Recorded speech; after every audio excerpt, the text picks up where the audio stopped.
Good morning, dear students. Students, we are just dealing with the sentence and overview. And here we are just dealing with the I think on page number 102, that is the exercise last one we have done, right? Express anguish or agony on being hurt or injured. Oh, I got hurt on my leg. So that you will be writing. And I think on exercise page number 103. Exercise number J. Okay, compose five imperative sentences as per the prompts provided. One has been done for you. I think this one also we had discussed, and now what is remaining is that the sixth one I had asked you to do it. No, this one as I had given to you as a homework, right? This is all the exercises I have given to you. This one actually you can do by yourself because your own sentence it should be imperative, but you can write your own sentences. Okay, you can write your own sentence. That is what I told you. I remember that. Okay, so the first one is given to you. That is politely request someone to do something for you. Please pass me the ketchup. Okay, next one. A teacher instructs the class to do something. Okay, complete your. You can say that. Complete your homework. Complete your homework. A teacher instructs the class to do something. So you can say that. Complete your homework. Your parent advises you to do something. Your parent advises you to do something. Then you can say that. You should work hard. So you can write there no. To you, they are telling. So you can say you should work hard. A policeman orders an armed gunman to do something. A policeman orders an armed gunman to do something. That means you can say that you must allow the public to come in the come inside. You can say you must allow the public to come inside. That you can say there is no problem. A mother instructs her child to finish his homework. That means you should finish your homework on time. So we can write that way. You should finish your homework. You should finish your homework on time. You write that way, okay? You should finish your homework on time. Your friend is in trouble and you make a helpful suggestion. Your friend is in trouble and you make a helpful suggestion. So what will be the suggestion? You can give any suggestion you can make. That I suggest you eat so more food. So you may be having healthy problem. So you can tell him that I suggest you eat more food. Okay. So you can write in your own words. There is no problem. So now the last one, identify the independent clauses and the dependent clauses in the sentences below. Using when you have finished your work, I would like to talk to you. So when you have finished your work, that will be dependent. When you have a dependent finished your work, that will be dependent clause. I would like to talk to you. I would like to talk to you. That will be independent clause. You can write underline now. I would like to talk to you. That will be independent clause. I find Arun a very methodical student, even though he is a bit slow in his work. So I find Arun a very methodical student. So that will be independent clause. That's okay till there. I find Arun a very methodical student. That will be independent. And even though he is a bit slow in his work, that will be dependent clause, right? We will not reach the venue time.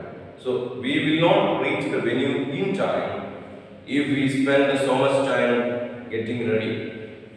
So that will be we will not reach the venue in time.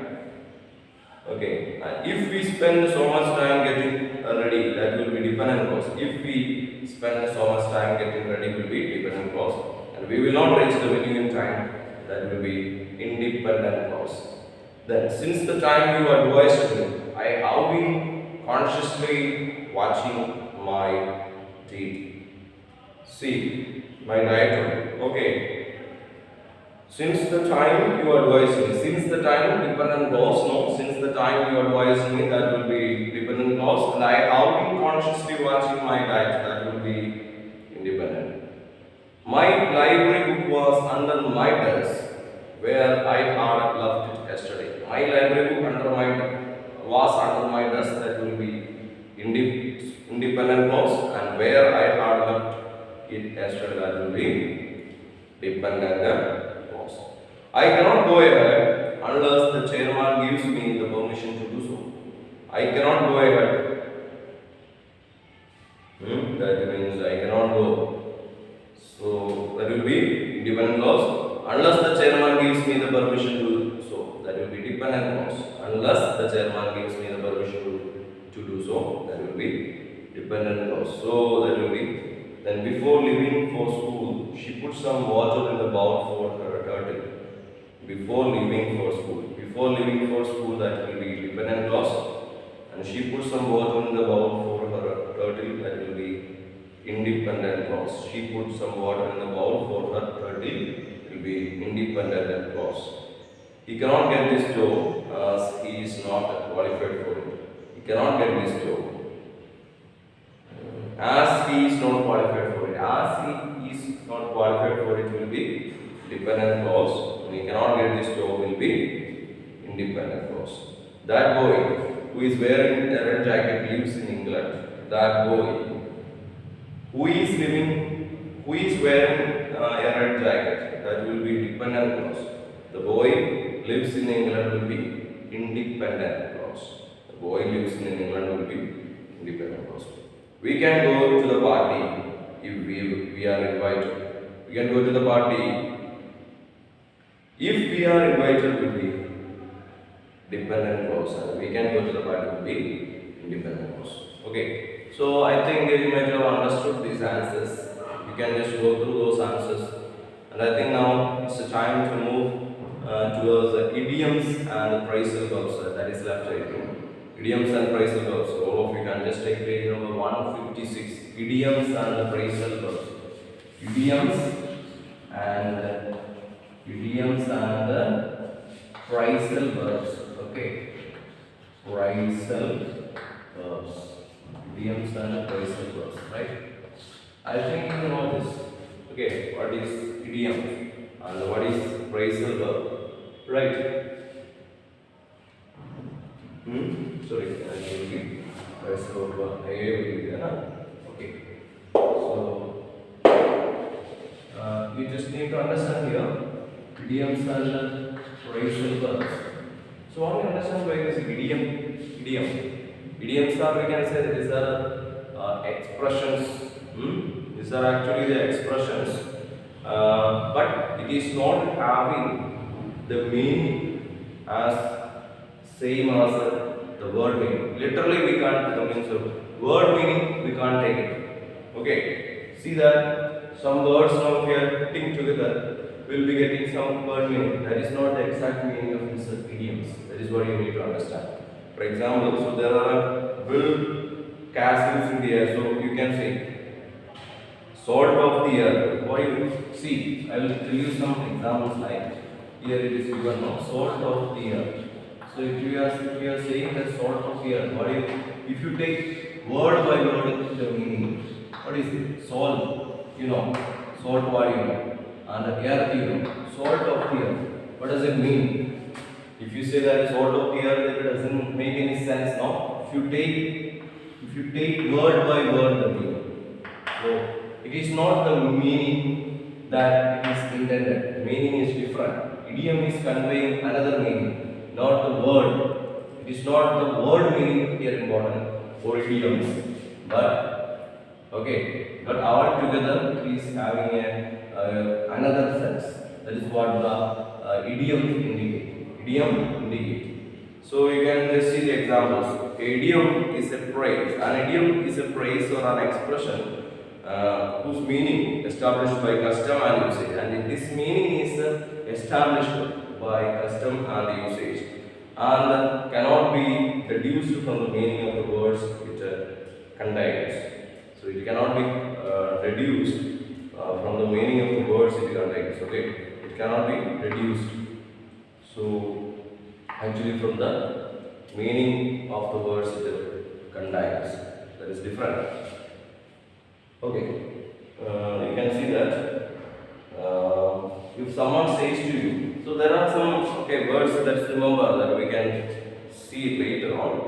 I think so. Now you might have understood what is what an idiom is. What an idiom is. Okay. So actually, it is a phrase or an expression, and it is established by custom and tradition. Sorry, custom and usage. Okay, and it is established by custom and usage, and it is reduced from the meaning of the words, and it cannot be reduced actually.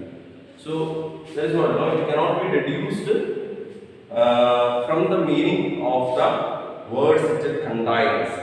Okay, so that means if you, I told you already that if you take this one word separately, it is not the word by word. If you are checking, that is not the meaning it is providing us. Okay, so it is having a separate sense. So according to that only it is moving. If someone says to you, you and I are in the same boat, what the person means is that the two of you are in the same situation, and the situation is unpleasant or difficult. So if someone says to you that you are in a boat, I and you are in the same boat, if someone says to you, what the person means is that we both of us are in the same situation, maybe in a difficult situation. Okay, so that may be the intention of the author. If someone says to you, you and I are in the same boat, the person means that the two of you are in the same situation, and this situation is unpleasant or difficult. Actually, this situation will be unpleasant or it will be difficult situation. Here are a few more idioms and proverbs. So we can see some of the idioms and proverbs here. Too many cooks spoil broth. When too many people try to do something, at the same time chances are that the task will fail or the result will be disastrous. You see, too many cooks spoil the broth. Too many cooks spoil the broth. See, you know that when there are so many people with so many ideas, nothing will be working out. So many are there means the work will not be a successful one. So in order to have a work which is successful, it should be successful. No, you need to get the idea from one person. So that is only the word meaning is indicating. So it is not the literal meaning, but it is giving another idea. So many words are joined together to give a separate meaning. Okay, you see, there is no smoke without fire. You understand why? There is no smoke without fire. There is no smoke without fire. There is no smoke. There is no smoke without fire. There is no smoke without fire. This is an idiom, no? This is an idiom. There is no smoke without the fire. See, if you take this word meaning, smoke and without fire, so word by word, if you take the meaning, there is no smoke without fire. So what does it mean? It is not that. No, there is no smoke without fire. What do you mean by this? See, there will be problems from both parties. There will be some reason. So you know that this smoke. Okay. So this is reducing another meaning, not the little meaning, right? It is reducing another meaning. So there is no smoke without fire in the sense that there will be some reasons for this problem. So that is what the person who is telling. Okay, person is telling that there is no smoke without fire in the sense there will be some reason for this problem. Okay, you see, there is no smoke without fire. That means when people suspect something, there is usually a good reason for it. although they might not be able to give a proof that time. So there is no smoke without fire. When people speak something, there is usually a good reason for it. There will be a reason for it, although they might not be able to give a proof at that time. So there is a reason behind something. That is what the person or person is telling. There is a reason for something. Okay. Then we can see the prepositional phrases. What do you understand with this prepositional phrases? Let's see. Study the following examples showing the use of prepositional phrases at home, on account of, for the sake of, at the mercy of, at home. That means what? Raman feels quite at home in the company of strangers. At home. That means at home means he is feeling very friendly with the. Okay, at home what is the situation? At home means all are very friendly and they are loving. So the same way, Raman feels quite home at home in the company of strangers. He feels very happy at the in the company of the strangers. At home he feels. On account of the school remained closed for a week on account of Diwali. So that is what you are seeing in every news. You can just see this, no? On account of the school remains closed for a week on account of Diwali. On account of, in connection with, because of, you can say that, or due to. And for the sake of, he faced great hardships for the sake of his friend.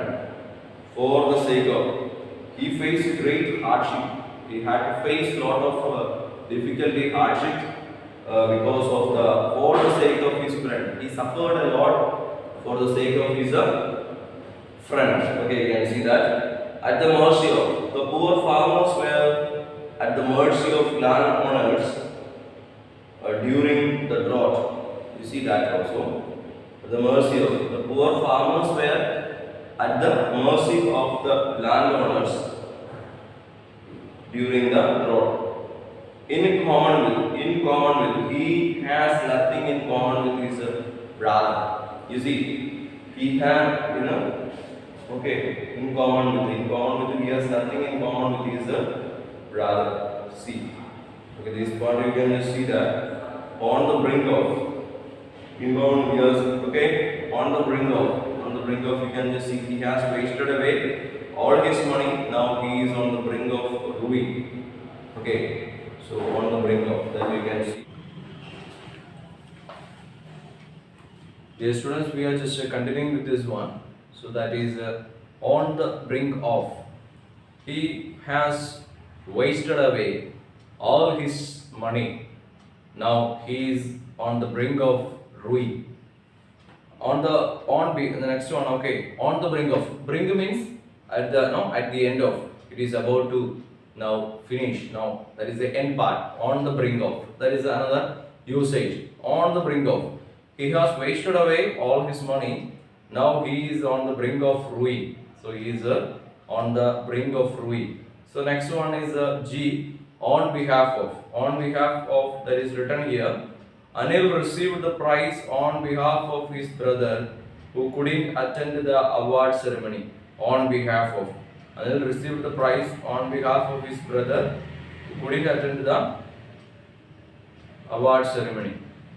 Then next one is of all. I am shocked that all of my friends, she should do such a thing. Of all. You see, I am shocked that of all my friends that she should do such a thing. Okay, and we are just dealing with the adverbial phrases. Study the following examples showing the use of adverbial phrases. So we already started with the adverbial phrases, and you can see at arm's length, at a distance. It is speaking about the distance only. At arm's length, in the sense it is speaking about a distance. It is they are clearly mentioning about a distance. I always keep the flatters at arm's length.